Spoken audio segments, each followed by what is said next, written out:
The Cavaliers just did the unthinkable. As this regular season concludes for Cleveland, list the accomplishments for them. Think about the things they've done. Did you think they could do it? No. And yet they have achieved a list of things in a season where it looked like they needed desperate change quick, and a lot of things happened for them. Hey everybody, Billy B back with you on Cavs Digest.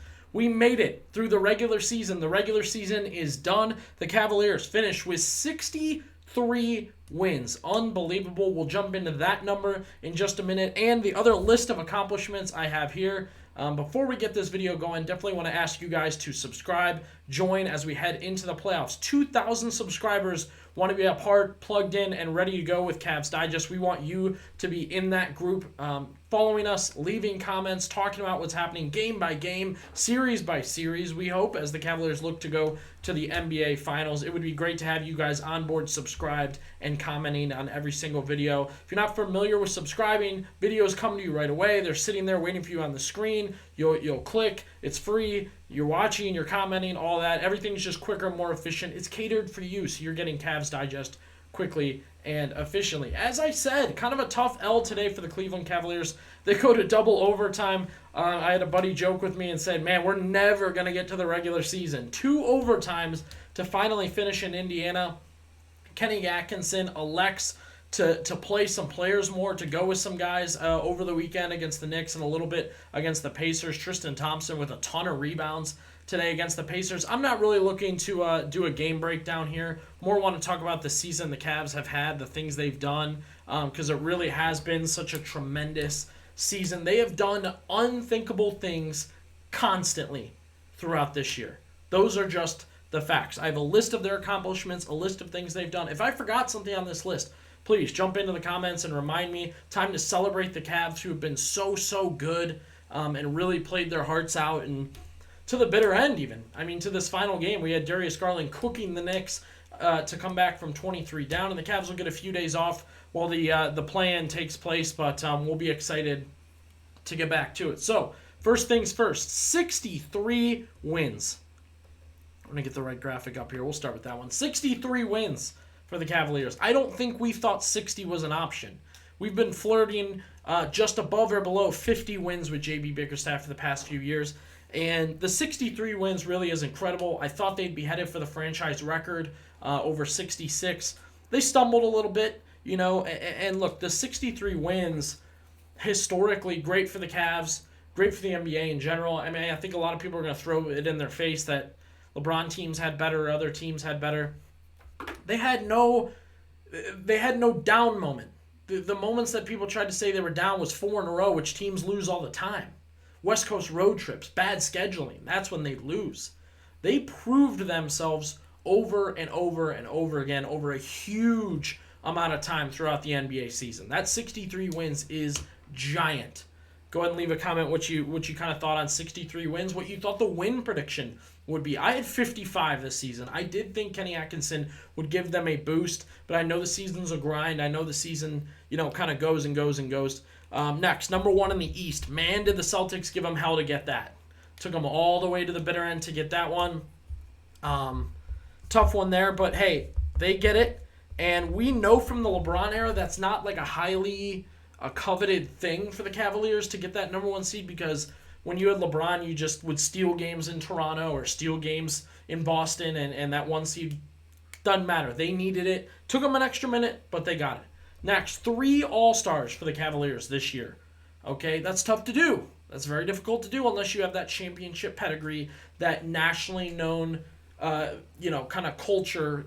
People know the Celtics, so they expect Tatum, Brown, and maybe one more guy to get on that All-Star team, right? Jokic, Murray, sometimes one more guy. Lakers, it'll be Luka and LeBron. So we had Mitchell automatically, and we had to fight to get those other guys. Still impressive to get 3 All-Stars on that team and cooking for the Cavaliers. Next, the Mitchell-Garland pairing just worked this year, undoubtedly. Was absolutely terrific. Loved watching it. They worked so well together. It felt like there was either a personality clash or a playing clash for them heading out of last year. I know we discussed the Garland asking out a couple times on this channel.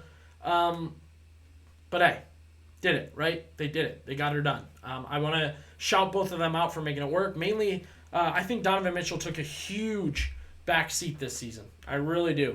I mean, he decided that he wanted to get everyone involved. He put an MVP case aside, possibly an all-star bid aside, for both his health and the good of the team, and he still was tremendous. So I got to shout Donovan Mitchell out. He was really, really good. And then, of course, Darius Garland with the bounce-back season. People talked about it. I was so on it, but he had the bounce back, and I can't argue with it, right? He was great. He proved a lot of people wrong, and I'm happy for him. And I'm happy for Mitchell, who made it work. That was really, really good to see. Next up, Koby Altman had one heck of a year. Tremendous, tremendous year for Koby Altman. First things first, I don't want to get into the extensions. We've done that a million times. It's a dub. Give him his dub on that. Jalen Tyson hit. He hit on that pick. That mid to late first rounder is not an easy pick to hit on. He hit. This is a guy that played this season, looked good in moments, and will play in the future. And that's all you wanted from that pick, right? Dub on that. The DeAndre Hunter trade. Come on. LeVert and Niang for DeAndre Hunter. I love it. I love it. Such a huge W for the Cavs GM. Tremendous, tremendous stuff. And then, kind of a combo-ish thing, but just Kenny Atkinson has worked. The whole thing has worked out. He's been a great coach. It's worked out for him. He has looked tremendous. He has coached this team up, and it's just been a good hire. So that's a dub for Altman, a dub for Atkinson. It's worked. It was a tough call to fire J.B. Bickerstaff. I thought that was very difficult thing sitting on Altman's plate, and not only to fire Bickerstaff, but then to hire Atkinson was sort of a tough thing to do, right? And he did it anyway, and he made the right decision after. So I got to give Altman credit, just terrific. For the Cavs in general, no injuries this year, no huge injuries this year. There was no Jarrett Allen will be back in 20 games, Evan Mobley in 20 games. They won together so well that nobody needed to play extra and get hurt. Knock on wood, of course, as they head into the playoffs. So I give them credit once again there. And this goes along with Kenny Atkinson, I guess. I just want to give Evan Mobley his flowers. We thought he could step up. We knew he could step up. We just needed to see it, and he did. I know his numbers are similar to past years. You just felt his presence more. Bigger games, bigger moments, bigger effect on the team. I've definitely seen his personality blossom. It's been really fun to watch Evan Mobley as a player for the Cavaliers. And I think that was a win and an accomplishment for this team. Again, not unthinkable for us, but you had to see it, right? You had to see him come out as a great player again. He kind of lulled over the past few years. So I give him credit. I give Atkinson credit. So I went through the accomplishments I had. I'd love to hear from you guys if I missed something.